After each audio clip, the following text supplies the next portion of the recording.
Bafethu sanibonani. Good Friday nje. Sesiya ku-good. Khona izinto ekufanele sizithathe seriously. Ngizokhuluma la, I will actually be mixing, code switching, because ngikhuluma nabantu. I don't want to take it for granted that I'm talking to people who can understand Zulu, isiZulu, but I will, because that would be arrogance on my part. But mina, because I'm truly, proudly South African, Nebula Changane, Kibwa Sutu, Ndiateta. I'm going to say, let us address this. There's a gentleman who posted a long video yesterday. I think I've got a sore in my eye. I'm going to go to run now. There's a gentleman who posted a video yesterday, and he says in this video, there are people in South Africa. He actually describes a number of language groups.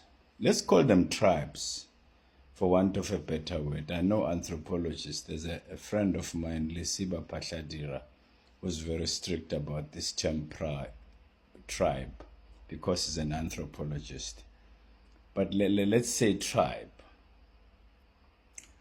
who says the cousins of the Basutus in Lesotho, they've got no problem. There is one group. He doesn't say which group is that only actually creates chaos and violence. They want to be abusive even to other people, always when they are there. And he really cites instances. I don't fully agree with him, but I believe that if you take his narrative as a way of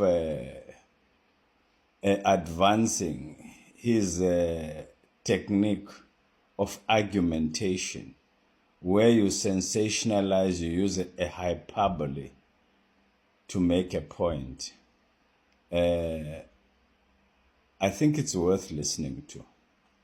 That's why I am saying in my videos, how long are we going to allow ourselves as Zulus, those who are Zulus, to be used?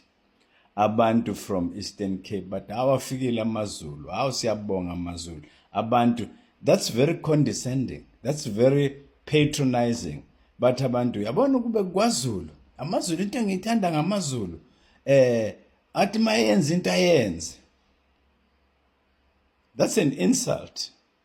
And they actually paint AmaZulu in one brush as if sonke singama members, ama political parties are chaotic, are campaigner nge-ticket of tribalism.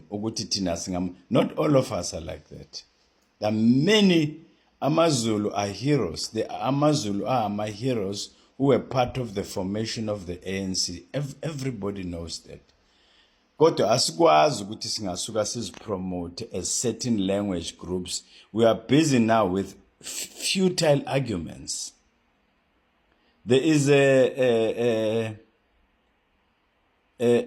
I've just replied to a certain TikToker. I don't know if this TikToker is, but the profile is the head of Naledi, Dr. Naledi Pandor. I don't know if it's her, but she doesn't sound, the way she's written that thing, it doesn't sound like her. Maybe it's just the person who loves her as a hero. If she's the one, she must really respond to what I'm saying. Uyabona bafethu amaZulu,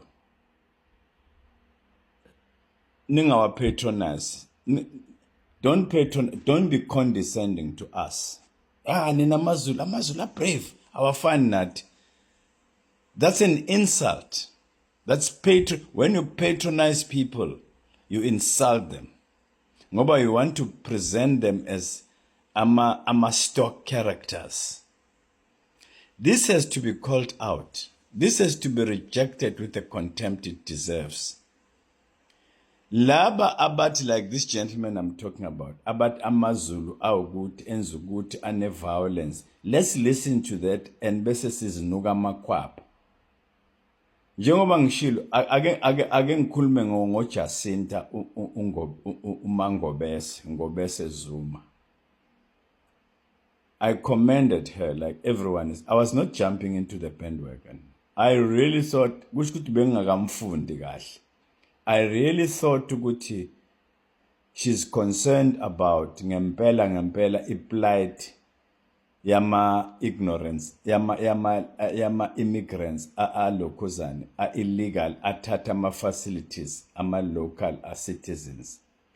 But now I'm quite aware ukuthi no, she's a politician. She's just like any other politician who actually formed a party called March and March in order to make money for herself and have prominence.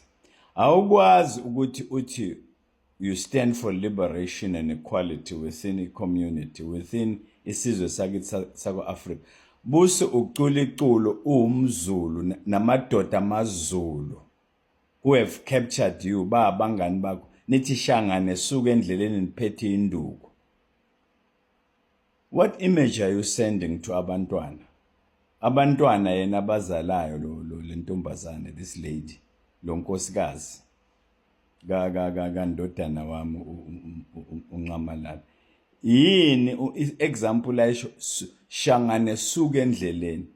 Thina ngeapartheid bafethu nizothi I'm trying to pontificate. Abazali bethu babezwana in spite of the barriers that were put. You can't actually nihlanyiswe ama-Nigerians achwensayo. Deal with them. Let those people be deported. Basuswe la. Laba bebese embassy yase Nigeria bethi abasuse bethethisa beshout. Those were right. Those were actually lokhuzane concentrating their energy on the right target. You can't just generally say, I'm sure baningi, I'm very positive ukuthi baningi abantu balimalelwa impahla bengewona ama-foreigners kulento beyenzeka lapha elokhuzane kuGombo. Umfundisi uDube uma ethi jump into the bandwagon ngoba manje efuna ukuthi athi take upstage uJacinta nabanye abanjengoJacinta who are active in the space ze lokhuzane illegal immigrants bese biza abantu ngamakwerekwere. Umfundisi onjani lo? I hope unkosikazi wakhe udokotela umkhuzile. Amadoda uma engena umuntu onenhlanhla njengakhe onenkosikazi intelligent udokotela originally from Limpopo engeyona umZulu ngoba yena umZulu unzwakele. Hayi ningaspendi kabi bafundisi. Ungaspendi kabi umfundisi uphethe iliphi izwi likaNkuluNkulu oliphethe uma uhlukanisa ukwazi umfundisi uDube into bekufanele ayenze bekufanele ukuthi acondemn ugovernment nefailure kagovernment ukenforce ama-laws e-immigration ngoba futhi abantu ane-connection nabo ngoba uyimember ye-ruling party erule for 30 years umfundisi uDube. Kodwa uma sethi play to the gallery umfundisi onjani? Uyabona ukube mina bengikhonze kubandleni lakhe bengizothi akanqunywe excommunicate akanqunywa kahlaliswe phansi akakhumulisa ukhololo. Umfundisi akekho umfundisi uma eplatform abiza abantu ngezici athi bamakwerekwere bahambe bechama noma kuphi bakha noma kuphi. Well, one thing mangabe kunjalo ngempela kusho ukuthi ayikho phela igovernment akakhondemi abantu akuwubona abonayo. Ngiyabahawukela labantu abawukhonza noDube ungathi ngafika lelo khuza kuye. You are wrong, Bishop. You are wrong. Never engage eyintweni ezizokuluzisa irespect ngabantu abanjengathi. Never do that. You are wrong. You are wrong. Ukuthi you popular uyaziwa ubiza nomkhize bashaye impondo bafuthe bathi wozani. It doesn't mean ukuthi you are a deity of some sort. Awusabehave inzwakele njengenceku kaNkuluNkulu. It has to be condemned. Abantu bafa ngeapartheid. I think you are younger than myself. Ngakuzwa ngelinye ilanga ukhuluma ngoMickey Mseleko. Down with Tribalism Part 2. Uyabona sisebancane bafethu. In spite of apartheid, uyabona mawuya lapha eDiepkloof. iDiepkloof phela ile township elapha ekungeneni kweSoweto uma uza from N3 usuya in the south, say from KZN. iDiepkloof ke leyo ama matchboxes lawo. There are some beautiful houses ezalungiswa abazali bethu ngoba they were trying to create a conducive environment for us so that we can call those things homes. Kwakukhona izone 1 yamaZulu, izone 1 yabeSuthu, izone 2 yamaShangane, izone 2 yamaZulu. Sasiseparatedwa yilokhuzana. We were forced to divide and rule. Divide and rule. I have no brief from ama-Nigerians azochwenza la. Wahamba ubulele kuyo. It's as simple as that. I-government wethu must enforce ama-rule.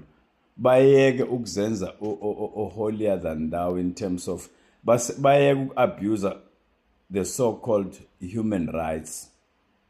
Ngoba khona abantu abayihlalela abangayo. Arguments that you are raising, illegal argument, they are valid. But that doesn't give you a right to go to blanket. Uthi Colleen Makhubela mina njengenkosikazi yeTsonga. Ngiphatheke kabi ukuthi kuthiwa suka Shangane. I can relate to that. Thina basifundisa abazali bethu ukuthi down with tribalism. Thina besinabangani bethu sifunda sasiqala uku-integrate masifike high school because at primary school it was apartheid government had no resources to keep us apart as tribes, as different language groups. They managed to do that at primary school because primary school ilokhuzane there's massification kuney'ngane ey'ningi because that's the formative. Kodwa masesikhulile sesiyaphezulu most of us were dropping out. So sasiye ey'kolweni ezi-integrated in terms of languages.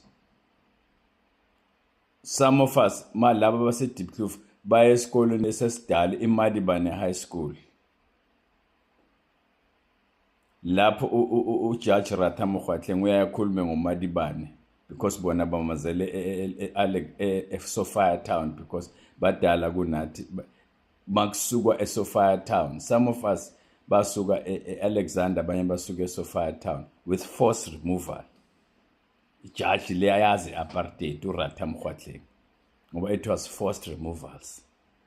Basifundisa isingisi obaba Madibane, obaba Mathabatha, obaba uPhefado basifundisa isingisi. That's where we learned our proficiency. That's where we became proficient in English. I-university iyaqedelela. Sasivakashelana sibe nemicimbi ngavakashela omunye umngani wami who was vendor speaking a lady. Waye nelokhuzane bemenzela into efana nomemulo noma kwakungachonywa bemkhulisa abazali bakhe. Eduze kwakhe kunesoka lakhe. Umalume wakhe wasevenda. Wathi mayesukuma bethu uzokhuluma wathi libona mthanga zigaye zikholomo mthanga.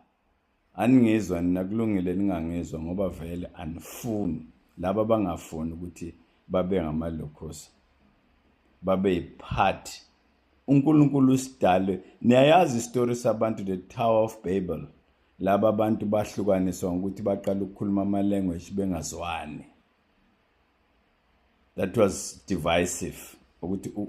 Once you want to divide people, angisho ukuthi asibe united size sifike koNigeria. No. Abantu mabefika ezweni labanye kufanele bahloniphe imithetho yakhona. There's no doubt about that. Kodwa there should not be any blanket kind of instigating violence. Ngoba uma isisukile ngeke nevimbi. Even within different language groups as South Africa, ikhona discrimination. eLimpopo for instance, when it comes to abapedi nabavende khona abantu ekuthiwa amapulane abadiscriminatwayo baningi. Ikhona evil of discrimination must be called out, because kuyofa abantu kuyosuka imbedumehlwana abantu bengazi ukuthi balolani, singazange sibona abamhlophe belwa. Today abantu bajabuliswa ukuthi bekune march.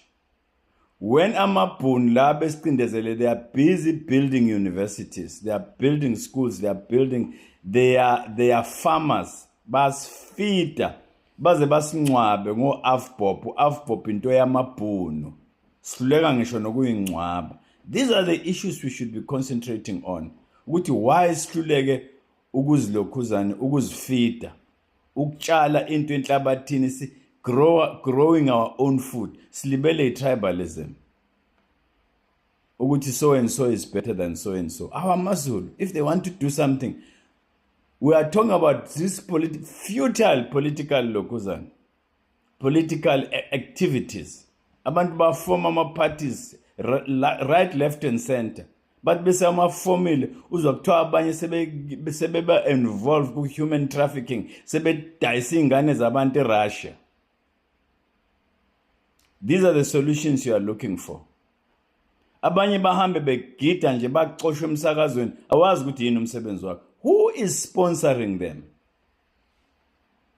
Who is sponsoring these people?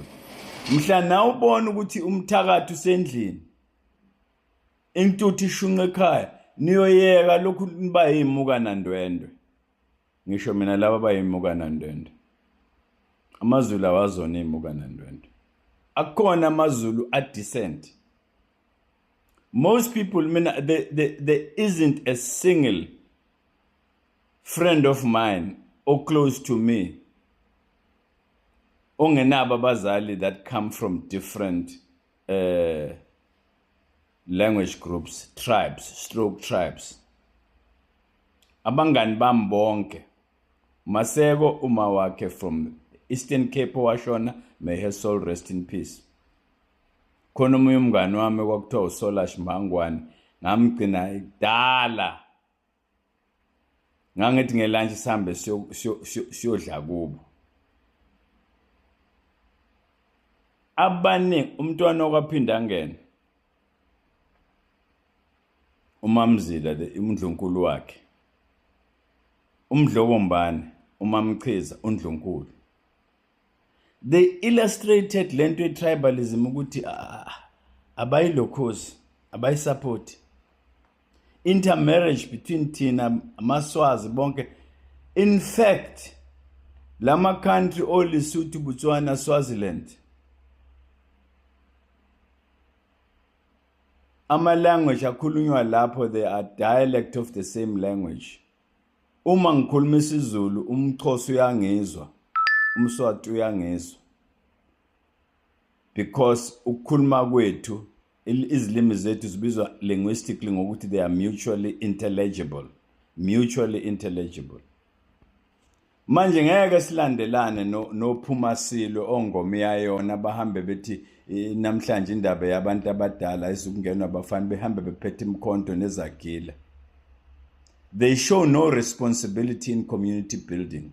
Awazi nokuthi obani abantwana babo, ngeke ubone abantwana babo benza izinto ezikolweni. They show no family life. Anybody who appear on TV LED organization ongabonisi any family life must be viewed with suspicion. Even nomuntu ohlale esisolakala naye simsola simkondema uPresident Zuma, the fact of the matter is lento ayenza uyenzelo wakhe umndeni. This is the man who has shown importance ye family life. There are things angeke azenze uPresident Zuma ngoba ekungafanele ungabe uyazenza. I-generation entsha izotholana kulelizwe masingathi enforce ama rules ezwe. Ngizofaka ilokhuze esithathu, lento ibalulekile kabi ngoba kufanele sikhulume ngayo. It cannot be enough Ake sithathe-ke yona Down with Tribalism Part 3. Ake sithathe bafethu le Nigeria ekukhulunywa ngayo. Mina sengike ngaya eNigeria. Ngangivakashele sasivakashele umshana wethu. ENigeria ngeke ungene uyovula khona ibusiness. La eSouth Africa kunabantu abasuka eNigeria bafike bazovula ama-business. Who is wrong? It's the government. How were these people allowed ukuthi beze la bazovula ama-business angayona anga-add value to the economy of the country? Umuntu azovula ibusiness yokugunda abantu inwele. Is the government that, but go and try to open ilokuzane business in Nigeria. Ngeke bakuvumele. My sister tried to do it, wellness office. Eseyitholile indawo enike umkhwenyana wakhe, umyeni kaNdodakazi. She couldn't. She said to me, Sisho, my brother, the country is difficult. It's a very close environment. They don't allow you to come in. I don't know why in South Africa we allow abantu to easily come in who are not bringing any value. Immigration is very clear. What value are you bringing? All those points as raised by Bonalabo, March and others are valid. What are the methods that you are using? You are saying you are fighting a government. Kodwa ni busy, you are throwing swipe. Ingane ezincane zizozwa kanjani kini nabafundisi benu oBishop Dube abakhuzi abantu ikhona incwadi yeBhayibheli elithi ngibekile ndodana umuntu something like that ukuthi ungikhuzele bona uma ngithi ngikhuluma ngendaba yokubhubha ngibawonisha abantu bengalaleli igazi lakho ngeke igazi labo ngeke libuzwe kuwe kodwa uma ungabatsheli liyobuzwa kuwe igazi labo labantu abadukile umbishop Dube igazi labantu liyobuzwa kuye igazi labantu you cannot actually yabona khona izinto ongeke uzisho ezicala njenge K word yabona iK word uma uyisho uyaboshwa because it's a criminal offense. Kunale nkosikazi yebhunu yathuka abantu ababiza ngama-monkeys yenze iyaye ejele leyo nkosikazi. Noma-ke we are having a situation where people are colloquially and people can actually refer to lento yokuthi some people are more equal than others. Abantu sebeyisebenzisa nabangazi ukuthi iphumaphi. Khona abantu abane-right ukuthi bangasho noma yini. It doesn't have to be outlawed. Igama doesn't have to be outlawed. Amashangani abantu bakithi, they are Tsonga people, abantu bakithi. Khona abantu onina amashangani. Atsongas. Pho but discriminatelwana abantu bakaJehova. Uyazi ukuthi kuze kuphele nobuhle emntwini mawumbuka eseviliyela ngenduku etishanga nesuka endleleni umbuke nje udawo lo. The very funny part ukuthi this Jacinta lady wathi igama lakhe bathi yena uyi-foreigner kodwa igama lakhe wanikwa lelo gama ngoba she's Roman Catholic, so it's from culture ama-Roman Catholic. UbuKristu bakho busebenzisa kanjani mawuzo mina lento ngiyikhuluma bafethu ngoba ngifuna I want to call these people out bayiyeke lento ngempela ngoba kusho ukuthi le ntsha yethu encane ayikakayazi ngempela i-liberation. Kufana nokuvilela kwabe ema-university bese mathi mabeku in government positions abasakwazi ukusiza abanye.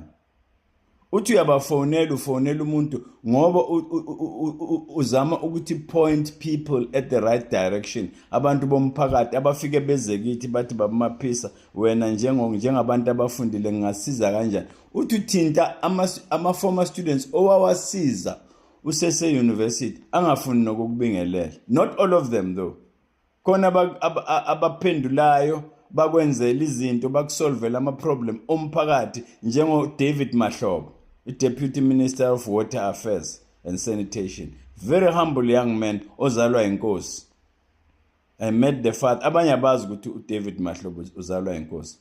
But he has that humility ukuthi ilokhuza yakhe ukuthi abe active evarsity David Mahlobo. Wayengakwenzi ngoba ebukisa.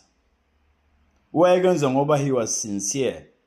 Waye elokhuzane enza isifundiso sakhe asilokhuza asifundiswa uMahlobo inkosi. Very popular traditional leader. Very few people abazi ukuthi Mr David Mahlobo umntana enkosi. Ngeke ayikho neyodwa into bafethu mina engathi mangithi Mahlobo ndodana kunje singamsiza kanjani. Uyakhohlwa nokuthi uDeputy Minister vela athi babu wami wena siyazi ukuthi wenzani. Asukume phansi umntana enkosi. Kodwa ama colleagues akhe awakwenzi lokho. Angithi phela siyasebenza. Angithi phela seyikhulu zikahulumeni.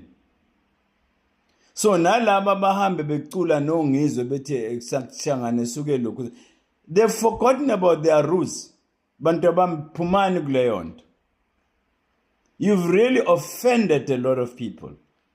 People who were actually meant to support you. Ningalandeli ngisho nomfundisi noma ngabe uBishop Dube ningamlandeli. Uma ezobiza abantu ngamakwerekwere. Judges will actually send you to the gallows. Of course, I say capital punishment in this country. They will send you to jail for life, but they will do so with kindness. You don't have to be nasty to dispense justice. Because your nastiness, there's nothing as dangerous as vile language. Fire and brimstone coming from your mouth. There's nothing as dangerous as that. Njengalabantu abahambe bethuka njengongizwe bethukana bekhipha inhlamvu ungaze ngathi abanabo mama bazelwe abantu. Bese abanye abantu bacanga ukuthi sebe ngalokho sebesikhululile emaketangweni obugqile. Awukhululi umuntu emaketangweni obugqile uma uzohamba ukhipha inhlamba. Ngeke ngabona undodana lapha uXolani Zuma owummeli. Ethi abantu bakhombelana abantu ngomuno phakathi kodwa kusasa you'll ask these people to vote for you. He was very very angry. Uqinisile. Ake sibakhuzeke ncamalala nalabo bathi shangane suke endleleni asikhuze ncamalala. Angikhathalele kwethenjwa ke bafethu njenge old citizen ngithi mina ngikhuze uyathanda awuthandi angikhathalele iqiniso nje ake simene eqinisweni. Part 3 lo down with tribalism ake simene eqinisweni. Uprofessor Bhengu, the first minister of a democratic government in South Africa, what if there's anything that will kill this country is Zulu nationalism. Maso alawishi Zulu nationalism that discriminates against other people. Why profit ungolosi? Why profit ungolosi? There's nothing as disheartening as ukuthi umuntu mayeselapha phezulu bese emile impiko. A former student of mine ngathi ngiyamfonela ngelinye ilanga wathi hey kunjani uthini ngisemhlanganweni ubuthini umuntu engamqala kwa first year ubuthini. I never phoned him again. Ngangafuni lutho kuye ngoba nakhe sebemkhipha ebuthisheleni eseyimember enkulu executive enkulu kwalokho ze RBM. Ukumila ke impiko. Mase uyibona ukuthi usungcono kunabazali awusathintwa ngisho nasekhaya. Uyathukana nje. I hope umbishop uLokhuzane uDube bazomkhuze ifamily yakhe izomkhuza. I really hope so. I really hope even mhlambe mangabe unayo indodakazi izosho ukuthi si dad usukwenze ukuthi leli khehla leli maphisa lokhu licomplaina ngayo. But why did you say that? I hope bazosho njalo ifamily yakhe. Bese kuyalunga. Amen. Hello Mzansi, welcome to Mgosi waseMzansi. Nangiba send a message to bantu base-South Africa ukuthi people from South Africa must stop with the tribalism, kukhethana ngetinhlanga, ukuthi lona mZulu ungcono kunemtsonga, lona mXhosa ungcono kunemSwati, lona uMpedi ungcono kunemSotho. Uthi asekeleni lento ye-tribalism, sibe munye, sibumbane, sihlangane. Khulumela mayelana nalendzaba yokuthi Bongizwe Mchunu naboJacinta bahambe baye lapha e-Eastern Cape, e-East London, bacula ingoma yokuthi wemshangane suke endleleni. I think le ngoma lena ibaqasulile abantu abaningi because people are saying ukuthi emashangane nema-Nigeria lenyolwa nawo le East London kuhlangana njani. Do comment your thoughts down on the comment section. Don't forget to hit the notification bell. I will see you on the next one. I'm signing out. So goodbye.